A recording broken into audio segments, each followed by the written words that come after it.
بسم اللہ الرحمن الرحیم۔ السلام علیکم ورحمۃ اللہ وبرکاتہ۔ وہ شخص مر گیا لیکن اس کے جنازے پر ایسے لوگ رو رہے تھے جنہیں وہ زندگی میں کبھی ملا ہی نہیں۔ آخر اس نے ایسا کیا کیا تھا جو مرنے کے بعد بھی لوگ اسے ڈھونڈتے رہے؟ یہ کہانی آپ کی زندگی بدل دے گی۔ نیکی چھپانے کا اجر۔ رات کا آخری پہر تھا۔ آسمان پر ستارے خاموشی سے جگمگا رہے تھے اور ہر طرف سکون کی ایک عجیب سی کیفیت تھی۔ شہر کے ایک پرانے محلے میں ایک چھوٹا سا گھر تھا۔ وہاں رہتا تھا احمد ایک عام سا نوجوان مگر دل کا بہت صاف۔ احمد نے کوئی عالم تھا نہ کوئی مشہور شخصیت، لیکن اس کے اندر ایک خاص چیز تھی، اخلاص۔ وہ ہمیشہ یہ دعا کرتا تھا، یا اللہ میری ہر نیکی صرف تیرے لیے ہو، کسی کو بھی اس کا پتہ نہ چلے۔ احمد ایک چھوٹی سی دکان پر کام کرتا تھا۔ اس کی آمدنی زیادہ نہیں تھی لیکن وہ اپنے خرچ میں سے تھوڑا سا حصہ نکال کر صدقہ ضرور کرتا تھا، مگر اس کا طریقہ بہت منفرد تھا۔ وہ کبھی کسی کے سامنے صدقہ نہیں دیتا تھا، نہ مسجد میں اعلان کرتا، نہ سوشل میڈیا پر کچھ پوسٹ کرتا۔ وہ رات کے اندھیرے میں نکلتا اور محلے کے غریب گھروں کے دروازوں کے باہر خاموشی سے راشن رکھ دیتا۔ نہ دروازہ کھٹکھٹاتا، نہ کسی کو جگاتا، بس چپ چاپ آتا اور چپ چاپ چلا جاتا۔ اسی محلے میں ایک بیوہ خاتون رہتی تھی جس کے 3 بچے تھے۔ ہر مہینے کے آخر میں جب ان کے گھر میں کچھ نہ بچتا تو اچانک دروازے کے باہر ایک تھیلا ملتا، آٹا، چاول، دال اور کچھ ضروری چیزیں۔ وہ عورت اکثر رو کر دعا کرتی، یا اللہ جس نے یہ بھیجا ہے اس کے رزق میں برکت دے، اس کی ہر مشکل آسان کر دے۔ احمد کو کبھی ان دعاؤں کا پتہ نہیں چلتا تھا، لیکن اللہ سب سن رہا تھا۔ ایک دن احمد کی زندگی میں ایک بڑا امتحان آیا۔ اس کی دکان بند ہو گئی اور وہ بے روزگار ہو گیا۔ گھر میں حالات خراب ہونے لگے۔ اس کے والد بیمار تھے اور دوائی کے پیسے بھی نہ تھے۔ دوستوں نے کہا، احمد تم بھی لوگوں کو بتاؤ، مدد مانگو، یا کم از کم اپنی نیکیاں دکھاؤ تاکہ لوگ تمہیں پہچانیں۔ لیکن احمد نے مسکرا کر کہا، میں نے جو کچھ کیا اللہ کے لیے کیا، میں اسے لوگوں کے سامنے بیچ نہیں سکتا۔ حالات مزید خراب ہو گئے۔ ایک رات احمد کے پاس صرف تھوڑے سے پیسے بچے تھے جن سے وہ اپنے گھر کے لیے کھانا لا سکتا تھا، مگر اسی رات اسے یاد آیا کہ ایک گھر میں شاید آج کھانے کو کچھ نہ ہو۔ وہ کچھ لمحے رکا، اس کے دل میں کشمکش ہوئی، یا اللہ میرے اپنے گھر میں بھی کچھ نہیں، لیکن اگر میں نے تیرے لیے دیا ہے تو کبھی مجھے ضائع نہیں کرے گا۔ اور پھر اس نے وہی پیسے لے کر راشن خریدا اور ہمیشہ کی طرح خاموشی سے کسی کے دروازے پر رکھ دیا۔ اگلی صبح احمد شدید فکر میں تھا، مگر گھر میں کچھ نہیں تھا اور کوئی امید بھی نہیں۔ اچانک دروازہ کھٹکا۔ احمد نے دروازہ کھولا تو سامنے ایک آدمی کھڑا تھا۔ اس نے کہا، کیا آپ احمد ہیں؟ احمد نے حیرت سے کہا، جی۔ وہ بولا، میں ایک کمپنی سے آیا ہوں، ہمیں ایک ایماندار اور محنتی شخص کی ضرورت ہے۔ اور کس نے آپ کا نام بتایا ہے؟ احمد حیران رہ گیا، میرا نام کس نے دیا؟ وہ آدمی مسکرایا، یہ ہمیں بھی نہیں معلوم، بس ہمیں ہدایت ملی کہ آپ کو یہ نوکری دی جائے۔ احمد کو نوکری مل گئی۔ تنخواہ پہلے سے کئی گنا زیادہ تھی۔ اس کے والد کا علاج بھی ہو گیا، گھر کے حالات بھی بہتر ہو گئے، لیکن احمد نے اپنی عادت نہیں بدلی۔ وہ اب بھی رات کے اندھیرے میں نیکی کرتا تھا اور کسی کو پتہ نہیں چلنے دیتا تھا۔ کئی سال بعد ایک دن وہی بیوہ خاتون مسجد میں دعا کر رہی تھی۔ احمد بھی وہیں موجود تھا۔ وہ خاتون رو کر کہہ رہی تھی، یا اللہ جس نے برسوں تک ہماری مدد کی، اگر وہ زندہ ہے تو اسے دنیا و آخرت میں کامیابی دے، اور اگر وہ دنیا سے جا چکا ہے تو اسے جنت الفردوس عطا فرما۔ احمد کی آنکھوں میں آنسو آ گئے۔ اسے پہلی بار احساس ہوا کہ اس کی چھوٹی سی نیکی کتنی بڑی تھی۔ اللہ تعالیٰ فرماتے ہیں، اگر تم صدقہ ظاہر کر کے دو تو وہ بھی اچھا ہے، لیکن اگر تم اسے چھپا کر فقراء کو دو تو وہ تمہارے لیے زیادہ بہتر ہے۔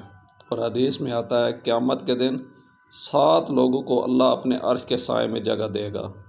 ان میں سے ایک وہ ہے جو اس طرح صدقہ دیتا ہے کہ اس کے بائیں ہاتھ کو بھی معلوم نہ ہو دائیں ہاتھ نے کیا دیا۔ یہ دنیا دکھاوے کی نہیں، یہ اخلاص کی دنیا ہے۔ جو نیکی لوگوں کو دکھانے کے لیے کی وہ یہیں ختم ہو جاتی ہے، لیکن جو نیکی اللہ کے لیے چھپا کر کی جائے وہ کبھی ضائع نہیں ہوتی۔ رات کا وقت ہے، احمد ایک بار پھر خاموشی سے نکلتا ہے، ہاتھ میں راشن کا تھیلا ہے۔ وہ ایک دروازے کے سامنے رکھتا ہے اور ہمیشہ سے کہتا ہے، یا اللہ اسے قبول فرما، بس یہی کافی ہے کہ تو جانتا ہے، اور وہ خاموشی سے اندھیرے میں گم ہو جاتا ہے۔ مگر اس کی نیکی آسمانوں پر روشن ہو جاتی ہے۔ رات ویسے ہی خاموش تھی، لیکن آج احمد کے دل میں عجیب سا سکون بھی تھا، اور ایک انجانا خوف بھی۔ اسے محسوس ہو رہا تھا جیسے اس کی زندگی کا ایک نیا مرحلہ شروع ہونے والا ہے۔ کچھ عرصہ سکون سے گزرا، مگر پھر ایک اور آزمائش نے دستک دی۔ احمد کی کمپنی اچانک نقصان میں چلی گئی، اور ایک دن اسے بتایا گیا، ہمیں افسوس ہے لیکن ہمیں کچھ لوگوں کو فارغ کرنا پڑ رہا ہے، اور آپ ان میں شامل ہیں۔ یہ سن کر احمد کے قدم لڑکھڑا گئے۔ ابھی تو حالات سنبھلے تھے، اب پھر سے سب کچھ ختم۔ اس رات احمد اب بہت پریشان تھا۔ اس نے سوچا، یا اللہ، میں نے ہمیشہ تیری رضا کے لیے نیکی کی، کبھی کسی کو نہیں بتایا، پھر بھی یہ حالات کیوں؟ یہ وہ لمحہ تھا جہاں اکثر لوگ ٹوٹ جاتے ہیں۔ لیکن احمد نے آنسو پونجے اور کہا، یا اللہ، اگر یہ بھی تیری طرف سے آزمائش ہے تو میں صبر کروں گا۔ بے روزگار کے باوجود احمد نے اپنی ایک عادت نہیں چھوڑی۔ وہ اب بھی رات کو نکلتا اور جتنا ہو سکتا کسی نہ کسی کی مدد کر دیتا، کبھی صرف ایک روٹی، کبھی پانی کی بوتل، کبھی ایک چھوٹا سا تحفہ، لیکن نیت وہی، صرف اللہ کے لیے۔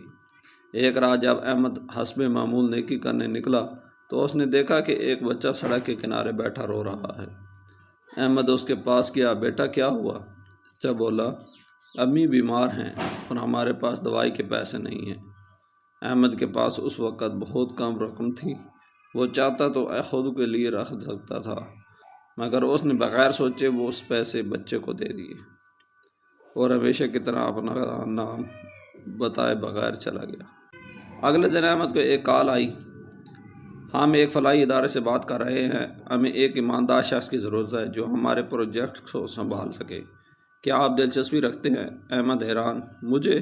آپ کو میرا نمبر کس نے دیا؟ جواب آیا، ایک خاتون نے، جن کے بچے کی آپ نے کل مدد کی تھی۔ احمد کی آنکھوں میں آنسو آ گئے، اسے سمجھ آ گیا اللہ کبھی کسی نیکی کو ضائع نہیں کرتا۔ احمد کو نہ صرف نوکری ملی بلکہ اب وہ ایک ایسے ادارے کا حصہ بن گیا جہاں وہ کھلے دل سے لوگوں کی مدد کر سکتا تھا، لیکن پھر بھی وہ اپنی پرانی عادت نہیں بھولا۔ وہ آج بھی کچھ نیکیاں ایسی کرتا جو صرف اللہ اور وہ جانتے تھے۔ وقت گزرتا گیا، ایک دن احمد شدید بیمار ہو گیا۔ ڈاکٹر نے کہا حالت نازک ہے۔ ہسپتال کے کمرے میں وہ لیٹا تھا اور اس کے لبوں پر صرف ایک دعا تھی، یا اللہ، میری چھپی ہوئی نیکیوں کو قبول فرما۔ جب احمد کا انتقال ہوا تو ایک عجیب منظر سامنے آیا۔ لوگ جوک در جوک اس کے جنازے میں آنے لگے۔ کوئی کہہ رہا تھا، یہ وہی شخص ہے جو ہر مہینے ہمارے دروازے پر راشن رکھتا تھا۔ کوئی کہہ رہا تھا، یہ وہ ہے جس نے میری مدد کی تھی اور جب سب نے منہ موڑ لیا تھا۔ کوئی کہہ رہا تھا، میں اسے جانتا بھی نہیں، لیکن اس کے وجہ سے میری زندگی بچی۔ سب حیران تھے۔ احمد نے کبھی کسی کو نہیں بتایا تھا، لیکن آج اس کی نیکیاں خود اس کا تعارف بتا رہی تھی۔ کہانی یہاں ختم نہیں ہوتی، اصل کامیابی تو آخرت میں ہے۔ سوچو، جب احمد اللہ کے سامنے کھڑا ہوگا اور اس کی وہ نیکیاں سامنے آئیں گی جنہیں اس نے دنیا میں چھپایا تھا، تو اللہ فرماتا ہے، یہ سب تیرے لیے ہے کیونکہ تو نے یہ سب میرے لیے کیا۔ نیکی چھپانے کا مشکل ہے،